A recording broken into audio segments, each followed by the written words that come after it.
নমস্কার বন্ধুরা, জয়ার পাকশালাতে সবাইকে স্বাগত।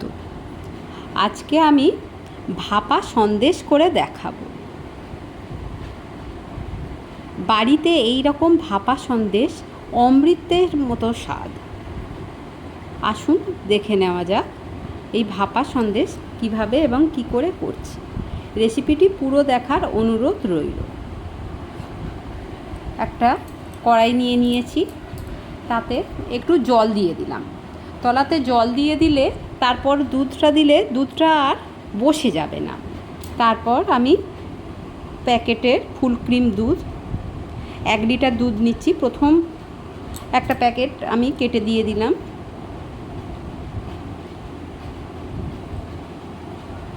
আরও একটা প্যাকেট কেটে দিয়ে দিলাম। দুধটা এবারে ফুটতে দেব।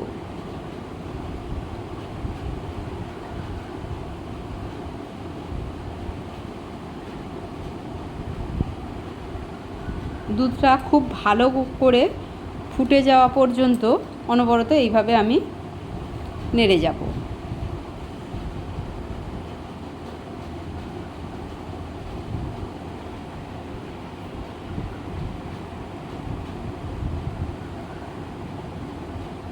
একটু সময় নিয়ে দুধটা একটু ফুটিয়ে নিতে হবে।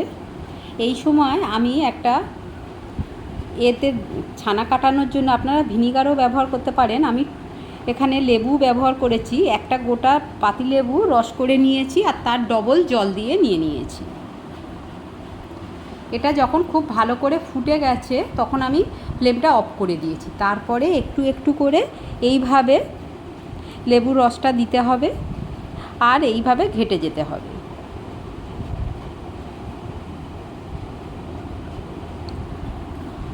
অল্প অল্প করে দিতে হবে। আবারও একটু দিলাম, দিয়ে এইভাবে একটু নাড়াচাড়া করে দিলাম। দেখুন ছানাটা কিছু হালকা হালকা কাটতে শুরু করেছে। আবারও দিয়ে দিলাম। এইভাবে ছানাটা কাটালে ছানাটা খুব সুন্দর সফট হয়। আর দুধ ফুটছে সেই সময় যদি দেওয়া হয় ছানাটা একটু হার্ড হয়। এবারে বাদবাকি আমি লেবুর রসটা দিয়ে দিলাম।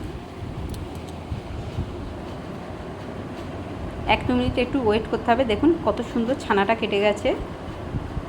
এই যে হালকা সবুজ মতো জলটা বেরিয়ে গেছে তার মানে বুঝবেন ছানাটা খুব ভালো করে কেটে গেছে।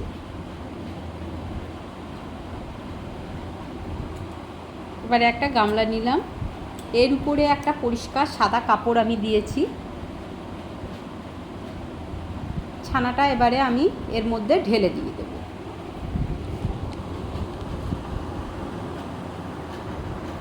ছানাটা ঢেলে দিয়ে দিলাম।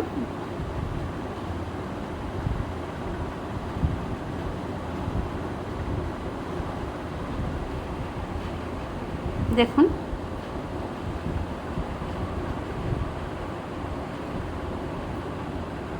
কত সুন্দর ছানাটা কেটে গেছে।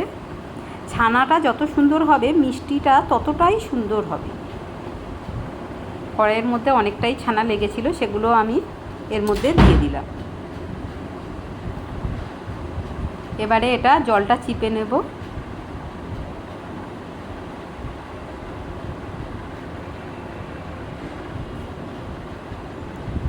এটা একবার পরিষ্কার ঠান্ডা জল দিয়ে আমি এটা ধুয়ে নেব। লেবুর যে টক ভাবটা সেটা চলে যাবে। 1 গ্লাস জল দিয়ে আমি খুব ভালো করে এটা ধুয়ে নিলাম। নিয়ে ভালো করে এটা জলটা চিপে বের করে দিয়ে দিতে হবে।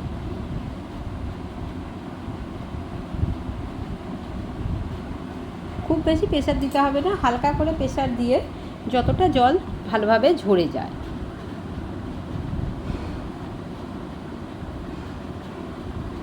দেখুন এখনও টিপটিপ করে জল পড়ছে। আমি এবারে নিয়েছি। দেখুন এই যে ছানাটা আমি ঢেলে নিচ্ছি একটা পাত্রের মধ্যে।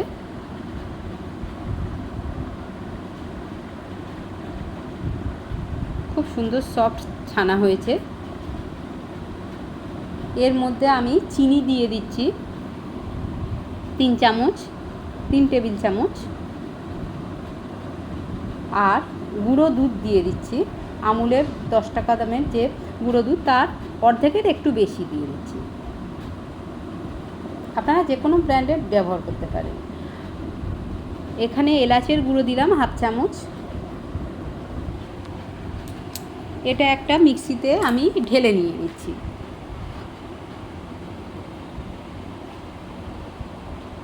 সমস্তটা এর মধ্যে দিয়ে দিলাম। এবারে খুব ভালো করে এটা ব্লেন্ড করে নিতে হবে। ব্লেন্ড করা হয়ে গেছে, দেখুন কত সুন্দর স্মুথ একটা পেস্ট হয়েছে।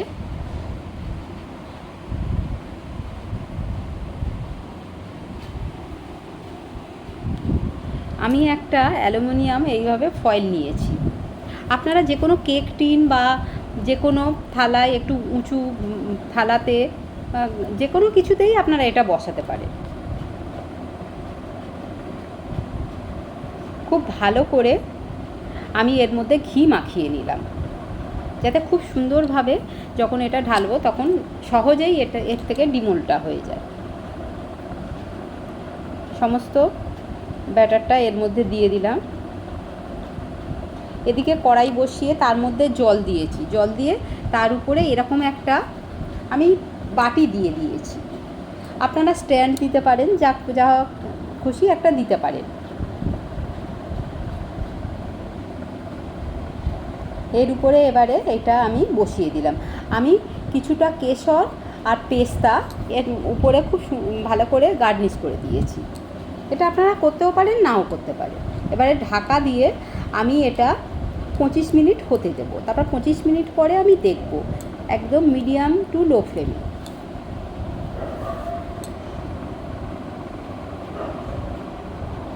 আমি এটা দেখছি, দেখুন হাতে হালকা একটু লাগছে। আমি আরও 5 মিনিট দিয়ে দিয়েছি। এবার আবার দেখছি, হ্যাঁ এবারে আর একদমই লাগছে না, এটা হয়ে গেছে। দেখুন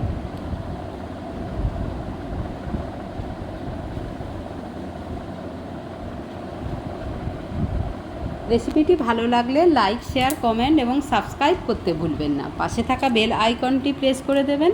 আমার নেক্সট ভিডিওর নোটিফিকেশান সবার আগে আপনার কাছে পৌঁছে যাবে। হয়ে যাওয়ার পরে আমি 2 মিনিট ওইভাবে ঢাকা দিয়ে রেখেছিলাম, যাতে কেশরের রঙটা খুব সুন্দরভাবে চারিদিকে লাগে। এবারে এটা আমি নামিয়ে নেব। একটা থালার মধ্যে এটা নিয়ে নিচ্ছি। দেখুন কতটা সুন্দর হয়েছে সন্দেশটা। আবারও একটা প্লেটের মধ্যে এইভাবে নিচ্ছি। খুবই সফট, খুব টেস্টি। এবারে এটা আমি পিস পিস করে কেটে নেব। আমি চৌকো পিসে কাটছি, আপনারা আপনাদের খুশি মতো এটা কেটে নেবেন। একবার বাড়িতে অবশ্যই এটা বানান, সবাই খেয়ে আপনার দারুণ প্রশংসা করবে। দেখুন কত সুন্দর সন্দেশটা খুবই সুন্দর। কেমন লাগলো অবশ্যই কমেন্ট বক্সে জানান। আপনাদের কমেন্টের অপেক্ষায় রইলাম।